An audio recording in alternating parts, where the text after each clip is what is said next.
And it wasn't a year or so later that I would find the love of my life. I was in the summer of 1991 a band called Earful. And we had a very good following of people who, like me, hated the hair band drivel of the late 80s, early 90s. Now, I'm going to offend some of you with that, so I'm going to stop while I'm ahead. My wife loves that foolishness. I absolutely hate it. I don't like it. And we were one of those underground bands that was going to do whatever it took to kill the hair music. You know, everybody knows what happened in 93. A few years later, this band came out of Seattle and did it for us. But we felt like it was our responsibility to kill hair music. And the band we were in, there was this little band called Hootie and the Blowfish who was playing the same touring circus that we were playing at the time. Now, we really booked out a lot of shows a whole lot better than Hootie did, but Darius knew something I didn't know. He knows if you fill your trunk up with CDs and go to college campuses, you can get signed by a label. Their entrepreneurial spirit and musical talent was just awesome. But really, we had a really good drawing. We had a really good gig, so much so that there were a lot of rooms that we would play and they would be packed. There'd be people moshing. The rest of the story is here I sit and he's out doing country music. But late one night after we had finished our set, I stumbled into this club called Rock Burger on the boulevard in Myrtle Beach. If you've ever driven on the boulevard in Myrtle Beach back in the day, it looked like a big Wurlitzer jukebox. You remember the club I'm talking about? One of the biggest live music venues in the whole state of South Carolina. And that's where we would hang out. And, well, you know what? Let me do this. It's probably better if, well, Shelly, I'll let you tell this. Why don't you guys roll this footage for me? First of all, I think it's important to give you some background on myself. I grew up in a stereotypical Christian home, was saved at an early age at church camp, and went to church all my life. Not because I was made to, but because it was the right thing to do. But I don't feel like I grew spiritually at all, really from childhood up until the point when Stuart and I met. We met in the summer of '91. It was the summer after my freshman year of college. And I moved to the beach with my sister and my best friend to get a job and work for the summer and be on our own for the first time.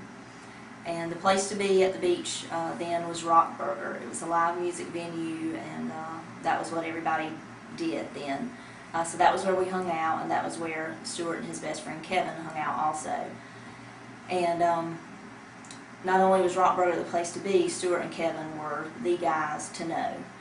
If you were a guy, you wanted to be their friend. If you were a girl, you wanted to be dating one of them.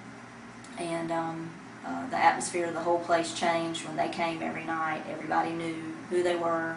And I definitely was aware of who Stuart was, but had no idea if he had ever noticed me or not. Then one night I was coming out of the bathroom, and Stuart stood in my way and blocked me to where I couldn't go by without talking to him.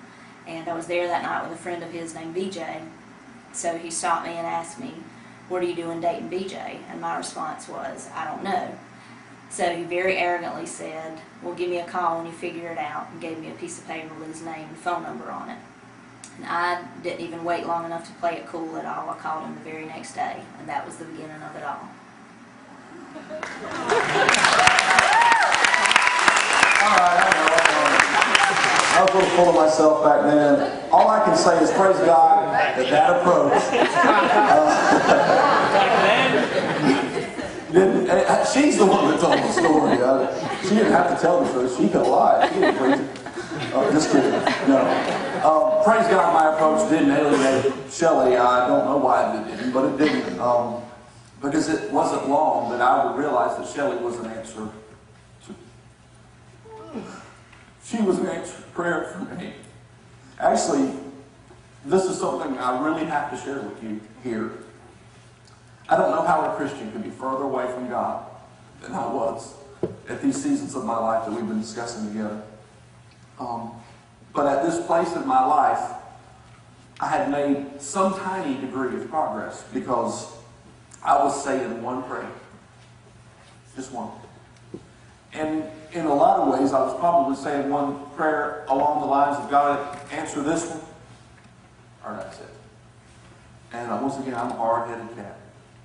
And I was praying, "God, please send me a girl with whom I can spend my life." In spite of this revolving door of relationships, I was lonely. I was praying for a change. And it would still be some years, though, that although Shelley is the best thing in many ways that ever happened to me, having a wife would not bring the primary change that I need. How many of you can identify with this? Yeah. Guys, I know several of you can. You see yourself in a place in your life that has truly worn you out. You're just sick of it. You're sick of it.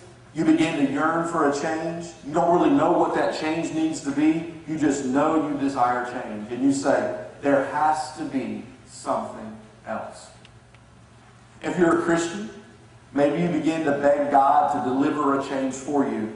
If you're not a Christian, maybe you look for any sign of in your life of a way out. Any sign in your life that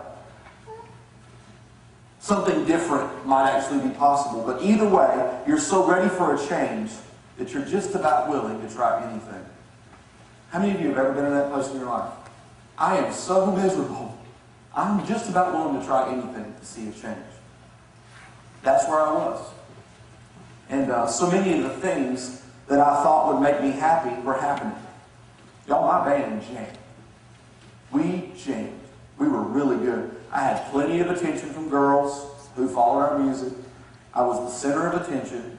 Life was a constant party for me. Yet I still wasn't happy. Actually, underneath it all, listen, I was miserable. Something was missing. And I became convinced at that time of my life that what was missing was love. Love, though, is so misunderstood. Or should I say, I certainly misunderstood what love really was up till then and way past that point in my life. That's really a big part of what I want to talk about together tonight. God is love. God is love. And true love emanates from Him. Period. Without exception.